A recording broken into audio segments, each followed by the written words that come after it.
In this lecture, I'd like to talk about the French Revolution and the wars which followed it and their effect on Britain.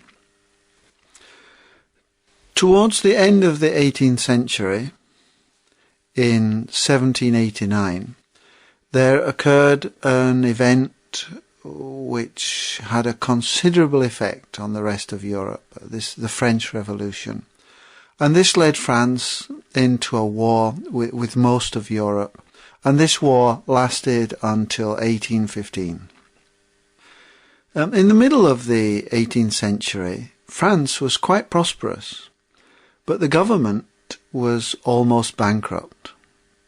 And the king had almost absolute power, and society was divided into three classes: the clergy, the nobles, and then all the rest.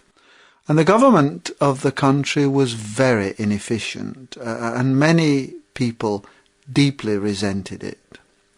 And then in 1789, the king, Louis XVI, realized that his government was totally bankrupt and he needed some kind of help.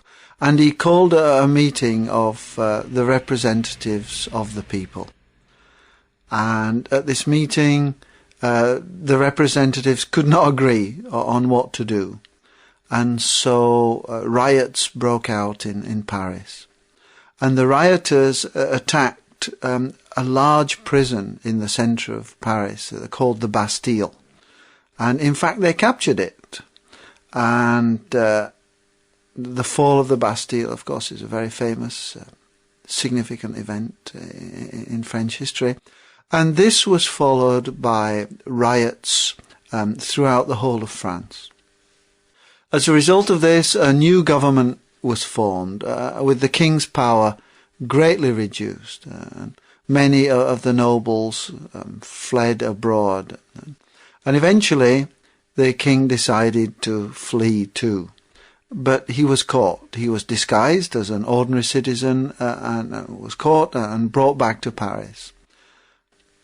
The new government was always arguing and always divided and squabbling. And there were some that hoped that a successful war would unite the people and help to put things right. And so in 1792, France declared war on Austria. And soon afterwards, an Austrian army invaded France. And this caused panic, and it led to mass riots in Paris, and eventually a new government came to power. And this new government abolished the office of king, and they put Louis XVI in prison. And then later they tried the king for plotting against France, for treason, and then found him guilty, and on the 21st of January 1793 he was guillotined. That means he was put in a machine that chopped off his head. In the war with the Austrians, at first the French armies were successful, and the French people decided that they should export their revolution to the other people of Europe and free them too. Of course, the other people of Europe were not always very happy about this. Britain, for example, did not want liberty, equality and fraternity. These were the buzzwords of the French Revolution. And so a coalition was formed of France, Holland and Spain, joined with Austria and Prussia in the war against France. And of course this put France in great danger. And the government took two steps to deal with this danger. Firstly, they introduced conscription, and every man between the age of 18 and 45 was liable to military service.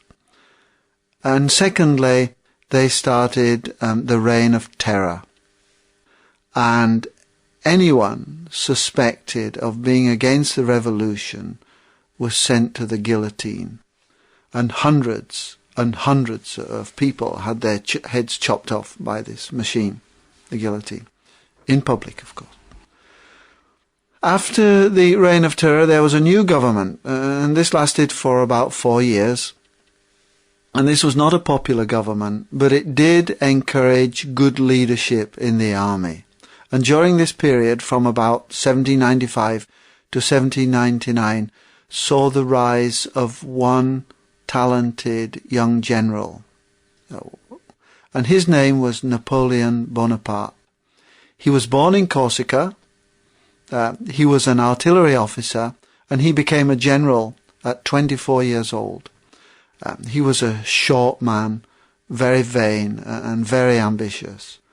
But he was also a military genius and was one of the most capable generals of all time, one of the most capable military generals of all time, without doubt. And the history of Europe from this time until 1815 is basically the history of Napoleon's wars. It's very complicated, lots of fighting, lots of countries involved. His first successes were in Italy, and after this he became very popular with the French people, and he organized a coup d'etat and made himself the dictator of France, the ruler of France. And eventually Napoleon came to control most of Europe. He fought lots of battles and was more or less undefeated on land. But he couldn't attack his enemy Britain because the British controlled the sea. So there was a sort of stalemate.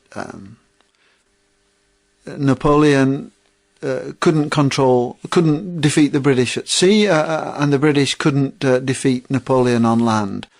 And so as a result of this, the British decided that they would try to defeat Napoleon economically by blockading, closing off the whole coast of Europe to prevent imports going in. And they hoped in this way to bring about the economic ruin of Napoleon's empire. At the same time, Napoleon, of course, he controlled Spain, and the British sent troops to Lisbon, the capital of Portugal, to help the Portuguese, and this was in 1808. And these soldiers fought in Portugal and in Spain, and they were helped by the Spanish guerrillas, Spanish people who fought against the French, and they slowly drove Napoleon's army out of Spain and into the south of France. At the same time, Napoleon had another very serious problem. In 1812, he decided to attack Russia. He raised a large army of about 600,000 men and set off and marched to Moscow. However, the Russian army did not fight him. They destroyed all food, all crops, and all buildings in his path. And they also formed guerrilla bands, small bands of soldiers or private people to harass and attack the army in small places. And when Napoleon reached Moscow, the town was deserted. The whole town was virtually empty, and there was not enough food for Napoleon to feed his army. And as winter approached, as we all know, the Russian winter is very terrible, very cold. As winter approached, Napoleon decided he would retreat back to Prussia, which is Eastern Germany.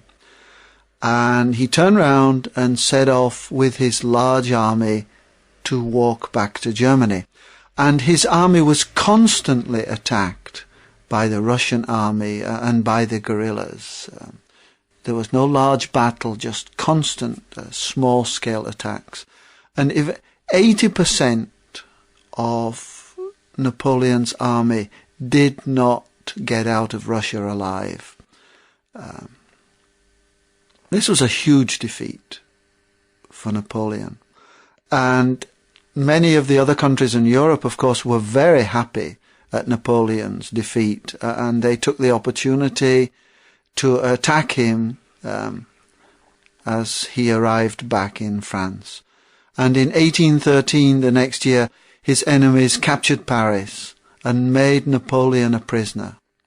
And they sent him to a small island in the Mediterranean Sea called Elba.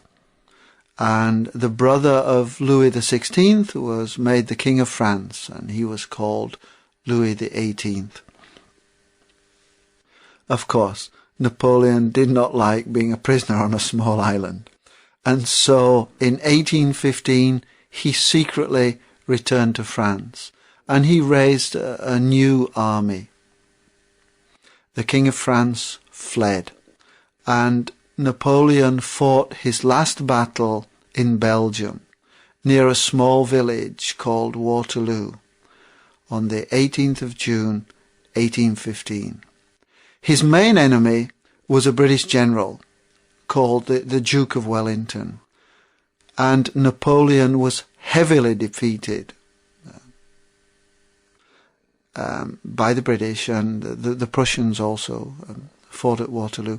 And Napoleon was heavily defeated and was sent to another small island. But this time, though, it was a small island in the South Atlantic called St. Helena.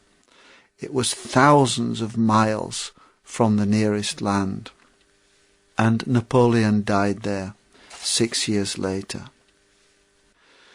So for the 20 years from 1795 to 1815, Britain had been at war with France. At the end of the war, France was defeated, and Britain was left as the strongest power in Europe, with undisputed control of the oceans of the world. Britain was, without doubt, the most powerful country in the world.